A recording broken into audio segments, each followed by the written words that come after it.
Pega, relaxa, relaxa. Se ligue nessa peripécia que eu tive a capacidade de fazer nesse game.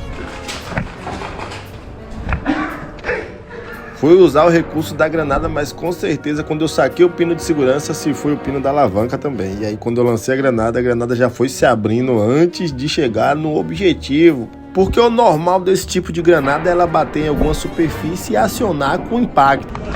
Foi! Pronto, vamos. Mas não foi bem o que aconteceu, mesmo assim a gente se enganou, foi tentar a invasão. Tinha tanta gente lá, o parceiro que foi comigo ainda embaraçou as pernas no arame e meu Deus.